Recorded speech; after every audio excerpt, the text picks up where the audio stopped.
시청자 여러분 안녕하십니까? 2023년 2월 7일 인사이트 시작하겠습니다. 지난해 사회적 거리두기가 해제되면서 국내 항공유 소비량이 늘어났다고 합니다. 한국석유공사 석유정보 사이트 페트로넷에 따르면 지난해 국내 항공유 소비량은 2,500만 배럴로 전년보다 19.4% 늘어났다고 하는데요. 그렇다고 하더라도 코로나 발생 전에 65% 수준에 불과하다고 합니다. 인천공항의 연간 이용객도 1,786만 명으로 2021년 대비 460% 증가했다고 하는데요. 항공유 소비 증가와 공항 이용객 증가는 해외여행을 가는 내국인이 늘어나고 있고, 이에 따라 경상수지 적자는 불보듯 뻔한데요. 불경기라고 하고 서민들이 힘들다고 해도 해외여행이 이제는 국민의 일상이 되었습니다. 해외여행에 대응하는 국내 여행업계와 국내 관광지의 적극적인 대책이 필요한 시기로 보입니다. 자, 오늘은 젊은 정치인 한분 모셨습니다. 야당 젊은 정치인으로서 우리가 알아야 할 경제 문제, 사회적 약자 문제 해결책에 대해서 이야기를 나눠보려고 모셨는데요. 전 경기도의회 의원이신 신정현 의원 모셨습니다. 의원님 안녕하세요. 네, 안녕하세요. 네, 반갑습니다. 네. 이렇게 젊으신 의원님 나오시니까 이 복장부터가 좀 틀리신 것 같아서 네. 저는 너무 좋은데요. 우리 신 의원님이 뵈니까 그 종편에는 고정으로 나가시고 계셔서 저희 방송 처음 나오시잖아요. 예, 맞습니다. 본인 소개 좀 이렇게 시청자 여러분께 좀 해주시죠. 네, 안녕하세요. 저는 고양시에 사는 신정현입니다. 지난 10대 경기도 의회에서 의원으로 활동을 했고요. 그리고 현재 임기를 마친 지금은 현재 방송에서 정치 시사 평론 패널로도 활동을 하고요. 가장 주업은 두 아이를 키우는 또 아빠로 활동을 하고 있습니다. 27개월 또 7개월 된 두 아이인데요. 아주 훌륭한 육아 대대로 살려고 열심히 또 노력합니다.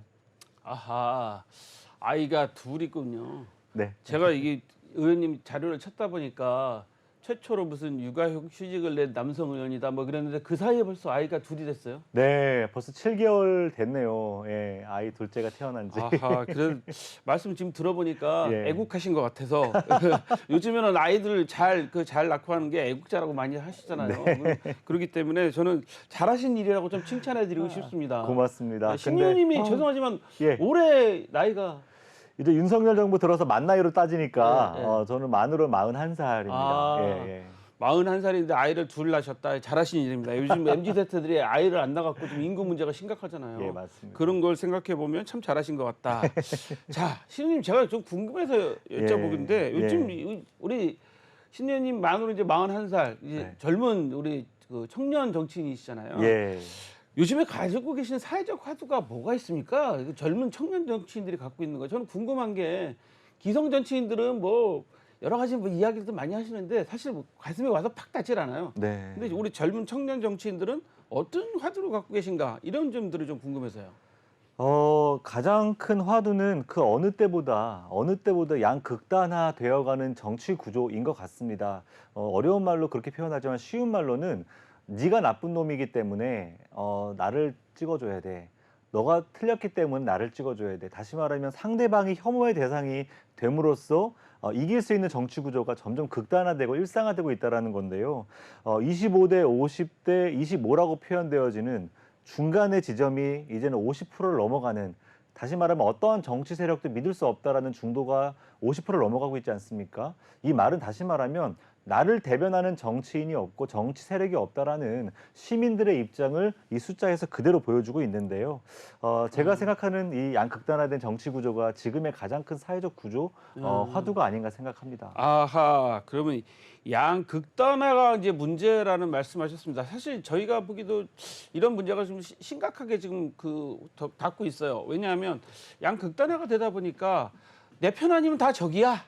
이런 상황에 지금 현재 분위기가 되고 있기 때문에 전체적으로 사회가 좀 그 싸움의 분위기, 이 싸움의 분위기뿐만 아니라 그냥 충돌하는 분위기가 일어나고, 우리 대본 없는 이야기 좀 한마디 여쭤보면, 예.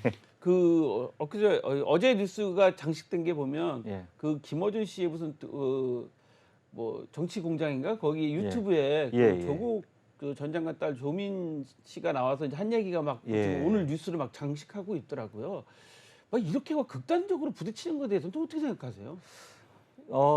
특정 이슈를 가지고 극단적으로 갈리는 여러 가지 이제 내용들이 있는데요. 김어준 씨는 이제 유명 유튜버죠. 유명 유튜버고 그 사람이 던지는 말과 메시지가 사실은 국민들의 어떤 이목을 많이 끌기도 하는데요.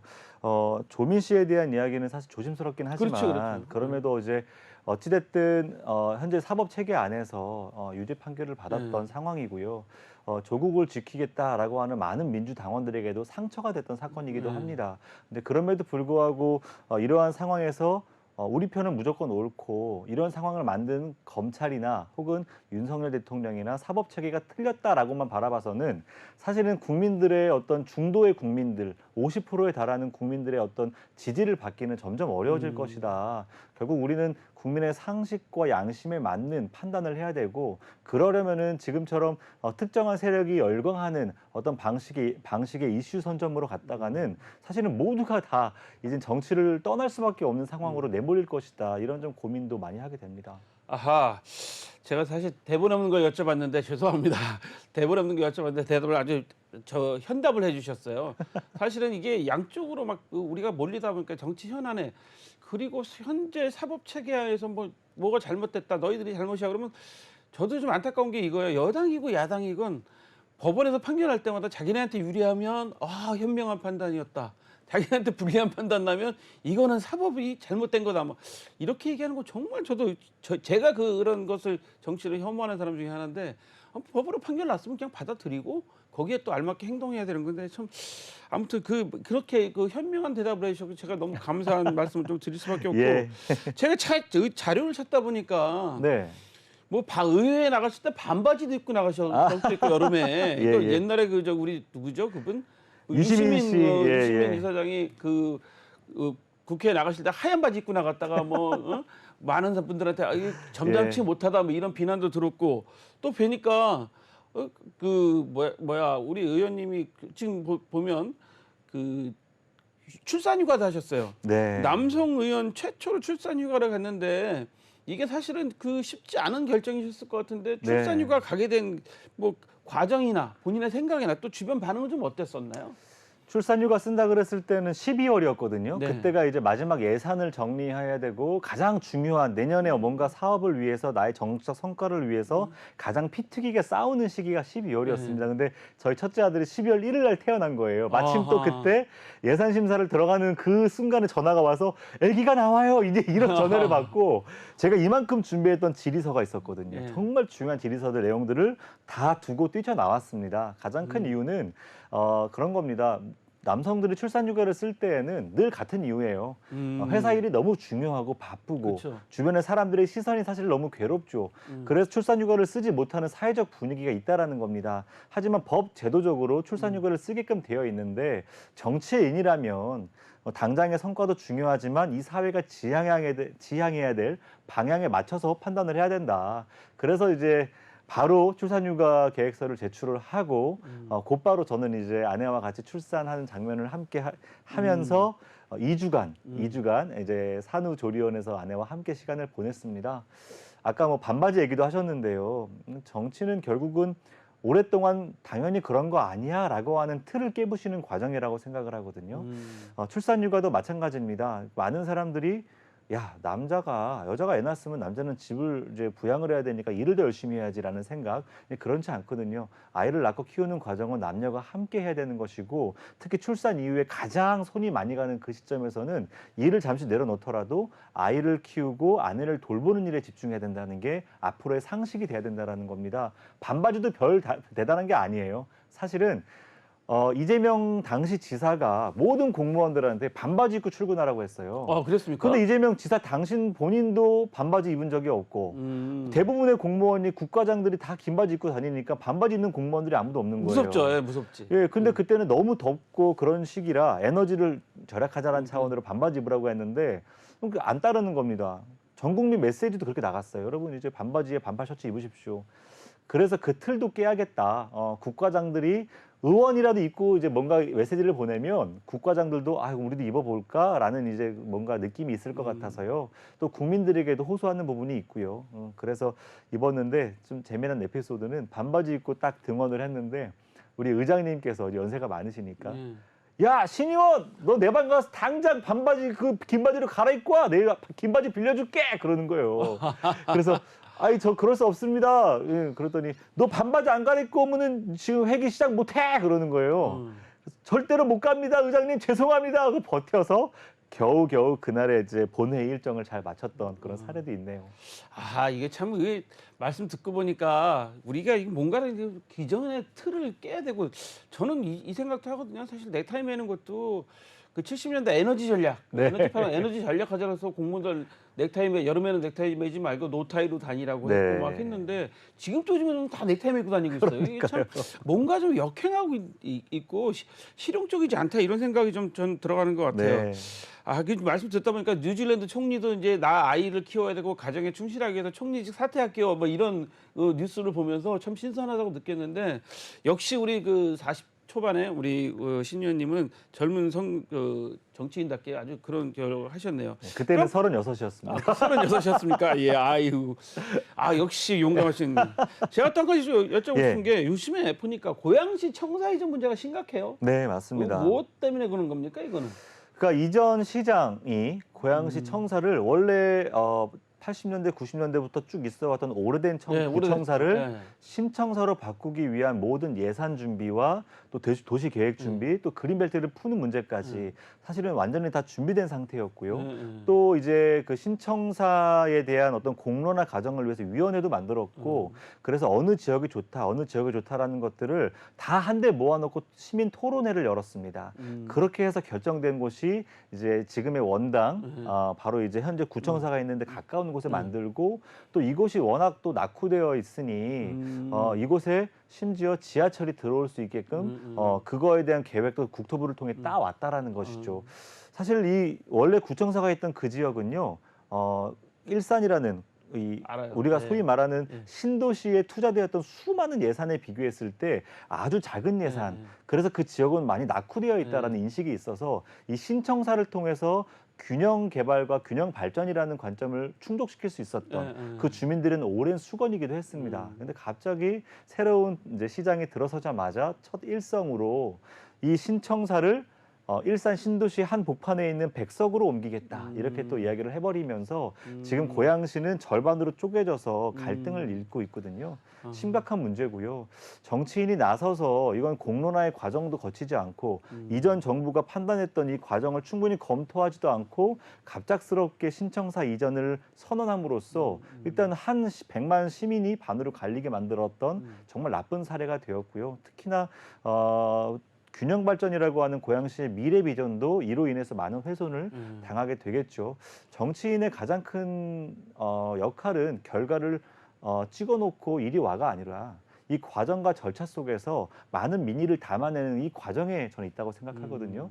그 본령을 잃은 결정이 이번 고양시에 나타나게 돼서 매우 유감이고요. 또 이걸 통해서 마음 아파하는 또 우리 덕양구 지역의 많은 시민들에게 또 위로의 마음도 전하면서 좀 이거 저도 힘을 좀 실어야 되겠다는 생각을 합니다. 아, 그렇군요. 지금 일산, 그러니까 고양시는 지금 이게 청사 이전 문제, 근데 어느 시든지 보니까 이 청사가 오래된 지역에서 신청사를 짓는 문제, 그리고 어느 지역으로 가는 문제, 뭐 이런 거 갖고 많이들 막 지금 말씀하신 것처럼 그 갈등을 좀 겪고 있고 뭐 그런데 이미 지금 말씀 들어보니까 고양시 같은 경우는 이전에 이미 다 그 공론화 과정을 거쳐서 정리가 되어 있는데, 새로 이제 지방선거를 통해서 새로운 시장님이 들어오시면서 거기 말고 일로 갑시다라고 일방적으로 발표했다. 그래서 시민들이 갈등을 겪고 있다. 뭐 이런 내용인 거죠. 예, 맞습니다. 예. 아하, 좀 안타깝네요. 좀 현명한 좀 그 결정이 다시 한번 좀 됐으면 좋겠습니다. 네. 뭐 저는 고양 시민이 아니니까 지금 과거에 결정했던 시청을 만들든지 아니면 또 이전을 하든지 어떤 형태가 됐든 간에 고양 시민들이 좀 이렇게 다 같이 모이셔서 의견을 좀 취합하셔서 네. 좀 머리를 좀 잘 맞대고 만들어야 될 그럴 과정인 것 같아요. 자, 여기 좀 제가 죄송합니다만 또 여기 저희들 여기 없는 내용, 아까 출산휴가 말씀 들어보니까 2주간 그 부인하고 같이 산후조리원이 있었다. 요즘 젊은 세대들은 산후조리원 가는 걸 아주 당연한 걸로 생각하고 당연히 가야 되는 걸로 물론 생각하고 계시기 때문에. 그런데 저는 좀 여기서 좀 한 가지만 또 여쭤보고 싶은 게, 그때 출산휴가 쉽지 않았었을 거예요. 네. 제가 보기에는 출산휴가 말씀하신 것처럼 이렇게 막 질의를 해야 되고 준비를 해놓은 상태에도 출산휴가 갔다. 네. 그거 가지고 비난하는 사람 없었던 거예요? 생각 외로 많은 분들이 박수를 쳐주셨어요. 예, 어. 왜냐하면 의례 우리 사회가 나아가야 될 방향이 그게 맞다고 생각은 하지만 예. 지금 말씀하신 것처럼 그런 비난이 두렵기도 하고 음. 또 앞으로 진급을 또 고민하는 사람들은 그런 어떤 인사평가에 대한 두려움도 있었을 텐데 외려 그런 용기를 내준 거에 대해서 많은 분들이 박수를 쳐주셨고요. 또 이제 이번 11대, 그러니까 다음 때 들어오는 젊은 의원들도 그 사례를 바탕으로 저도 결혼해서 이번 임기 중에 아이 낳고 출산휴가 가겠다라고 하는 용기를 내겠다라고 하는 분들이 많이 생겼습니다. 네. 아하, 출산휴가 이거 저는 당연한 것으로 가야 되고 사실은 경력 단절도 중요하고 뭐 이런 부분들이어서 사실 결혼 안 하고 우리 젊은이들이 결혼 안 하는 게 뭐 집 문제다 뭐 여러 가지 이야기하지만 제가 보기에는 집 문제도 집 문제지만 가장 큰 게 요즘엔 대부분 다 맞벌이 하니까 여성의 경력 단절 문제 뭐 이런 네. 것 때문에 네. 요즘에 드라마도 보니까 뭐 대행사 뭐 이런 드라마에서 보니까 그 경력 단절된 그 젊은 여성의 이거 워킹우먼의 이야기가 나오더라고요. 그런데 요 조례를 발의하신 것 중에 제가 보니까 이 조례안 중에 이게 있어요. 성별 임금 격차 조례안? 네. 네, 이게 뭡니까? 성별 임금 격차 조례안. 그 조례는 그 시도의회에서 만드는 거잖아요. 이게 네, 어떤 네. 내용이었어요? 그러니까 정확한 이름은 성별 임금격차 개선을 위한 조례인데요. 네. 이 조례를 만들게 된 계기는 이런 겁니다. 공공기관, 경기도 내에 공공기관이 있죠. 공공기관 안에서도 절대적으로 여성과 남성을 딱 평가를 해서 인건비를 단순한 비교를 했었을 때 평균적으로 31% 정도의 임금격차 차이가 있다라는 거예요. 아, 임금 격차 31%나. 예, 예. 무슨 공공기관에서 임금격차 차이가 있어?라고 이제 궁금해하시겠죠. 여기에는 이제 이런 문제가 있습니다. 동일하게 들어와서 같은 직급으로 일을 하는 사람들의 임금격차는 있을 수가 없어요. 네. 같은 급수에 그쵸, 그쵸. 있으니까. 네. 다만 여성들이 주로 맡게 되는 일자리와 일거리들 이런 것들을 비교했었을 때 여성들이 주로 맡는 일자리들은 대부분 인건비가 낮은 열악한 일자리가 많았던 것이고요. 상대적으로 남성들이 주로 찾아가는 일자리들은 좀 더 오래 일하면서 진급도 빠른 일자리들, 상대적으로 보수도 나은 일자리들이 많았다는 겁니다. 같은 기관 안에서도 남성과 여성이 차지하는 일자리의 포지셔닝이 이렇게 다르다 보니까 이러한 격차의 문제가 발생했고 앞서서 우리 사회자께서 말씀 주셨던 것처럼 여성들은 출산 이후에 육아휴직 등을 많이 하다 보니까 그걸 통해서 나타나는 또 진급의 격차가 생기는 것입니다. 같이 네. 입사를 해도 5년이 지나면은 주요 보직에 남성들이 가 있고 여성들은 그렇지 않은 한직에 가 있는 경우가 많은 것이죠. 이러한 것들을 제대로 분석해야지만 공공기관 안에서의 성별임금 격차에 대한 정책도 나올 수 있는 것인데 현재까지는 이러한 부분들을 제대로 분석한 데이터도 없다 보니 이 조례를 통해서 그런 것들을 알아가는 그런 일들을 좀 해보려고 하는 것입니다. 이거 이 조례가 지금 통과가 돼서 시행 중인가요? 네, 사실은 이게 2년 전에 두 번의 부결을 두 번이나 부결을 시켰어요? 부결이 됐던 것을 네. 사실 앞서서는 다른 상임위의 다른 여성 의원들이 준비를 했다가 네. 마지막에 제가 받아서 제가 해보겠습니다 하고 준비했던 조례가 됐고요. 그래서 마지막 회기의 마지막 날 이 조례가 통과가 되었습니다. 아하. 예, 예. 아니 근데 저는 궁금한 게 아니 이런 조례를 두 번이나 부결시켰다는 겁니까? 이거? 이게 왜냐면은 부결시킨 가장 큰 이유는 집행부의 반대였는데요. 이거를 통과시키는 순간 우리 공공기관에는 성별 임금 격차가 존재합니다라는 걸 자임하는 꼴이 되다 보니까 네. 여러 가지 좀 논리적으로 맞지 않는 이유를 들이대면서 의원들을 설득을 했던 것이고요. 또 의원들에게도 충분한 설명을 통해서 저희가 이 격차가 존재한다라는 걸 말씀드렸어야 됐는데 그런 과정도 부재했고요.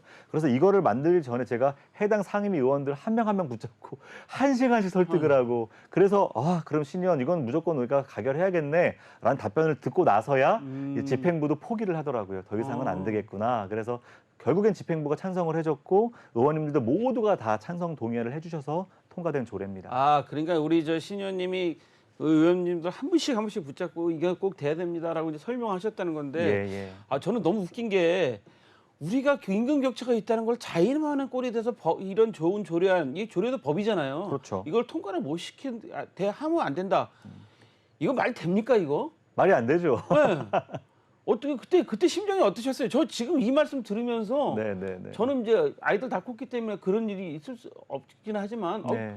답답하네요. 네. 우리나라가 정말. 이게 이제 사실 성평등 문화라는 것이 이제 기업과 정치 곳곳에 다 그렇죠. 퍼져야 되는데 여전히 그 벽은 높습니다. 앞서 말했던 그러한 것에도 성평등하지 않은 문화가 우리에게 존재한다라는 걸 자임하는 게 두려워서 사실은 시작하지 않는 정책들이 정말 많이 있거든요. 저는 이것이 이제 균열을 내는 시작이 되었다라고 생각하고요. 이것뿐만 아니라 성평등한 문화가 정치, 그 기관, 공공의 영역 안에서 좀 이렇게 하나의 센세이션이 될 수 있도록 좀 작업들을 이제부터 많은 정치인들이 시작해 주시면 좋겠다 생각합니다.